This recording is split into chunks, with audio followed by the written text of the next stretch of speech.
வணக்கம் நட்புகளே, இது கதை பாக்ஸ் தமிழ். நான் சுதா. அமைதி அப்படிங்கிறது ஏதோ வெற்றிடம் கிடையாதுங்க. அதுதான் அதிகாரத்தின் அடையாளம். Silence is not emptiness, it's and full of power. இப்ப நீங்க ஒரு முடிவு எடுக்கிறீங்க அப்படின்னு வச்சுக்கோங்க. உடனே இதை நீங்க அடுத்தவங்க கிட்ட சொல்லுவீங்க இல்லையா? உடனே அவங்க என்ன சொல்லுவாங்க தெரியுமா? இந்த முடிவை ஏன் எடுத்த, இந்த முடிவை ஏன் எடுக்கல அப்படின்னு உங்களை பார்த்து 1008 கொஸ்டின்ஸ் கேட்பாங்க இல்லையா? உடனே நீங்க அதை பற்றி ஒரு 5 நிமிஷமா அல்லது ஒரு 10 நிமிஷமா எக்ஸ்பிளைன் பண்ணுவீங்க. இங்கதாங்க நீங்க தப்பே பண்றீங்க. நீங்க இப்படி அவங்களுக்கு எக்ஸ்பிளைன் பண்ணிட்டே இருந்தா உங்களுடைய அதிகாரம், உங்க அத்தாரிட்டிய நீங்க அவங்களுக்கு தாரை வார்த்து கொடுக்குறீங்க அப்படிங்கிறது தாங்க அர்த்தம்.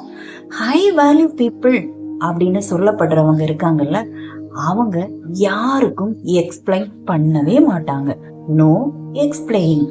அவங்க அமைதியா சைலன்ஸா இருந்து அடுத்தவங்கள கண்ட்ரோல் பண்ணுவாங்க. இன்றைக்கு நாம இந்த காணொலியில ஹை வேல்யூ பீப்புள் எப்படி எக்ஸ்பிளைன் பண்றத தவிர்க்கிறாங்க, அமைதியா ரொம்ப சைலன்ஸா இருந்து இன்ஸ்டன்ட் ரெஸ்பெக்ட, அதாவது அசைக்க முடியாத மரியாதைய இந்த சமுதாயத்துல எப்படி பெறாங்க அப்படிங்கறதாங்க பார்க்க போறோம். வாங்க பாத்துடலாமா? இப்போ ஓவர் எக்ஸ்பிளைன் பண்றத பலவீனம் அப்படின்னு ஏன் சொல்றோம் அப்படின்னா, இப்ப நீங்க ஒரு விஷயத்த எக்ஸ்பிளைன் பண்றீங்க அப்படின்னு வச்சுக்கோங்க. ஏன் பண்றீங்க? ஏன்னா அடுத்தவங்க உங்களை பற்றி தப்பா நினைச்சுக்க கூடாது.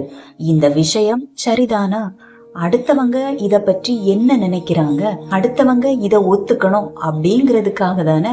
அப்படின்னா நீங்க அவங்க கிட்ட இந்த விஷயத்துக்கு அப்ரூவல் வாங்குறீங்க, ஒரு வேலிடேஷனை எதிர்பார்க்கிறீங்க அப்படிங்கிறது தாங்க அர்த்தம்.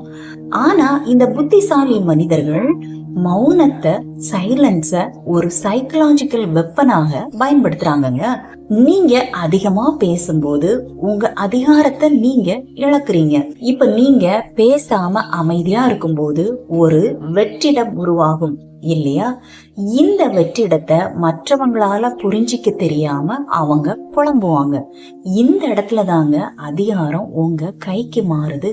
அத நீங்க தெரிஞ்சுக்கணும். இப்ப அடுத்ததா மௌனம் தரும் மதிப்பு என்ன அப்படிங்கறத பாப்போமா? இப்ப நீங்க ஒவ்வொரு தடவையும் அதிகப்படியான ஜஸ்டிபிகேஷன் பண்ணும்போது என்ன நடக்குது தெரியுமா? உங்களுடைய சோஷியல் ஸ்டேட்டஸ் குறையுது. அடுத்தவங்க உங்ககிட்ட கேள்வி கேட்கிற அந்த அதிகாரத்தை நீங்களே அவங்களுக்கு கொடுக்கறீங்க.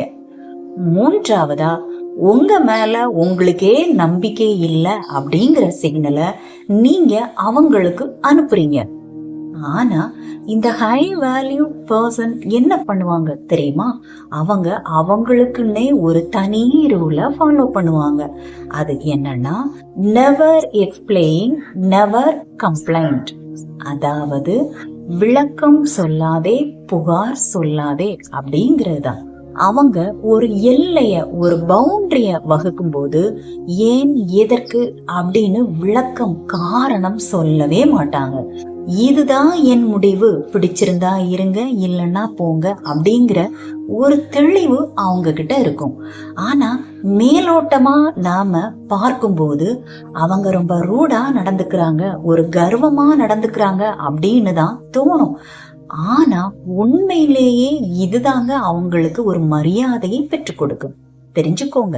நீங்க இப்படி எல்லாவற்றையும் ரொம்ப வெளிப்படையா சொல்லிட்டா மக்கள் உங்களை ரொம்ப சாதாரணமா நினைக்க தொடங்குவாங்க. உங்களை டேக் இட் ஃபார் கிராண்டட் அப்படின்னு யூஸ் பண்ண தொடங்குவாங்க. அதே நேரம் நீங்க கொஞ்சம் மர்மமா அமைதியா இருந்தீங்க அப்படின்னு வச்சுக்கோங்க, உங்க மேல அதிகமா மதிப்பு வைக்க ஆரம்பிப்பாங்க. தெரிஞ்சுக்கோங்க. இப்போ நிஜ வாழ்க்கையில அதிகமா விளக்கம் கொடுக்காம பவுண்டரிய, எல்லைய எப்படித்தான் வகுத்துக்கிறது அப்படிங்கிறத பாத்திரலாமா? இப்ப நீங்க யாருக்காவது பதில் சொல்லும் போது நேரடியாக ரொம்ப சுருக்கமா பதில் சொல்லுங்க. அடுத்ததா நீங்க ஒரு விஷயத்துக்கு நோ வேண்டாம் அப்படின்னு சொல்லும்போது ஏன் எதற்கு அப்படின்னு அதிகப்படியான விளக்கங்களை அடுக்கிக்கிட்டே போகாதீங்க. அடுத்ததா உங்க முடிவை சரி அப்படின்னு நிரூபிக்க போராடாதீங்க. கடைசியா நீங்க பேசி முடிச்சதுக்கு அப்புறம் வர்ற அமைதிய பயப்படாம ரசிச்சு கடந்து போங்க. உதாரணமா இப்ப உங்க ஃப்ரெண்டு உங்களை ஒரு பார்ட்டிக்கு கூப்பிடுறாரு அப்படின்னு வச்சுக்கோங்க. உங்களால போக முடியல அப்படின்னா என்னால வர முடியாது சாரி அப்படின்னு மட்டும் சொல்லுங்க. உங்க ஃப்ரெண்டு உடனே ஏன் எதற்கு அப்படின்னு 1008 கொஸ்டின்ஸ அடுக்கிட்டே போவார் இல்லையா? நீங்க பதில் சொல்லாம சிரிச்சுக்கிட்டு அடுத்த டாபிக்கு போயிடுங்க. இது உங்களை ஒரு சாதாரண மனுஷன்ல இருந்து ஒரு மேக்னெட்டிக் பர்சனாலிட்டியா மற்றவங்களுக்கு எடுத்துக்காட்டு. தெரிஞ்சுக்கோங்க. நீங்க இன்றையிலிருந்தே இப்பவே அதிகமா பேசாம அந்த சூழ்நிலைய எப்படி கடந்து போறது அப்படின்னு பிராக்டிஸ் எடுக்க ஆரம்பிங்க. உதாரணமா இப்ப ஹோட்டல்ல நீங்க ஒரு ஆர்டரை மாத்துறது, இந்த மாதிரி சின்ன சின்ன இடங்கள்ல அதிகமா விளக்கம் கொடுக்காம பேசி பழகி பாருங்க. நீங்க அடுத்தவங்களுக்கு பதில் சொல்லும் போது ஷார்ட் அண்ட் ஸ்வீட்டா பதில் சொல்லுங்க. இது உங்க மரியாதையை கூட்டும். அடுத்ததா நீங்க அமைதியா இருக்கும்போது மற்றவங்க எப்படி ரியாக்ட் பண்றாங்க அப்படிங்கிறத கவனிங்க. இது எல்லாத்தையும் நீங்க செஞ்சு பார்த்தீங்கன்னா உங்களுக்கு முன்பு கிடைச்ச மரியாதையை விட இப்பொழுது அதிகப்படியான மரியாதை கிடைப்பதை நீங்களே உணர்வீங்க. நீங்க உங்களுக்குள்ள ஒரு தன்னம்பிக்கை பலத்தை உருவாக்குங்க. அப்பொழுதுதான் வெளியில மற்றவங்க கிட்ட இருந்து ஒரு வேலிடேஷன், ஒரு அப்ரூவல் உங்களுக்கு தேவைப்படாது. தெரிஞ்சுக்கோங்க. அதனால மௌனம் அப்படிங்கிறது ஒரு வெற்றிடமே கிடையாது. அதுதான் அதிகாரம். Silence is not emptiness, it's full of power அப்படிங்கிறத தெரிஞ்சுக்கோங்க. அதனால நட்புகளே, அதிகமா பேசுறது உங்களை பலவீனப்படுத்தும். அமைதி உங்களை பலப்படுத்தும். உங்களுடைய செயல்கள் பேசட்டும், உங்களுடைய அமைதி அதிகாரம் செலுத்தட்டும். இந்த சிந்தனை உங்களுக்கு எல்லாம் பிடிச்சிருந்தா லைக் பண்ணுங்க. உங்களுடைய சப்போர்ட் தான் எனக்கு மிகப்பெரிய மோட்டிவேஷன். உங்களுடைய கருத்துக்களை கமெண்ட் பாக்ஸ்ல தெரியப்படுத்துங்க. மீண்டும் இன்னொரு காணொளியில உங்கள் எல்லோரையும் வந்து சந்திக்கிறேன். Until then, Sudha.